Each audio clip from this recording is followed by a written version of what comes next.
पाकिस्तान के जीतने के इम्कानात चालाक हिकमत अमली से सिफाती महाज पर दबाव बढ़ाना। दुनिया में भारत की पॉलिसियों की कमजोरियां, मसलन कश्मीर का मसला, अक़लियतों पर जुल्म को मुअस्सिर अंदाज में उजागर करना, आलमी फोरम्स पर भारत की खामियों को साबित करना ताकि दुनिया का तासुर बदले। मीडिया का मुअस्सिर इस्तेमाल। Social media, internet, news channels के ज़रिए अपनी कामयाबियों और सच्चाइयों को नुमाया करना। बाती मीडिया के प्रोपेगंडे का ज़बरदस्त तोड़ पेश करना। अवामी शऊर और इत्तेहाद बढ़ाना। पाकिस्तानी अवाम में इत्तेहाद और हुब अलवतानी का जज्बा पैदा करना ताकि अंदरूनी इस्तेहकाम मजबूत हो और भारत को कोई कमज़ोरी ना मिले। माशी मजबूती की तरफ तेज़ी से कदम बढ़ाना। एक मजबूत मईशत, खुदमुख्तारी और खुशहाली भारत जैसे बड़े मुल्क के मुकाबले के लिए बुनियादी शर्त है।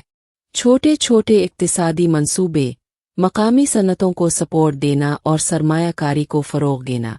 टेक्नोलॉजी और तालीम में बरतरी हासिल करना।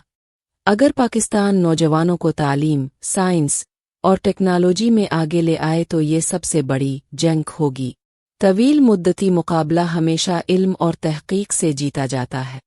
सॉफ्ट पावर, नर्म ताकत का इस्तेमाल। कल्चर, फिल्म, मौसीकी, अदब और खेल के ज़रिए दुनिया में पाकिस्तान का मुस्बत इमेज बनाना। दुनिया को अपनी खूबसूरती, सकाफ़त, मेहमान नवाजी से मुतासिर करना ताकि भारत के प्रोपेगंडे को शिकस्त दी जा सके। भारत को हराने की जंग। सिफारतकारी से भारत की पॉलिसियों को बेनकाब करना। मईशत और तालीम में तेज़ी से आगे बढ़ना। मीडिया वार में भारतीय प्रोपेगंडे को तोड़ना। अंदरूनी इस्तेहकाम और इत्तेहाद को मजबूत बनाना। साइंसी और टेक्नोलॉजिकल तरक्की पर फोकस करना।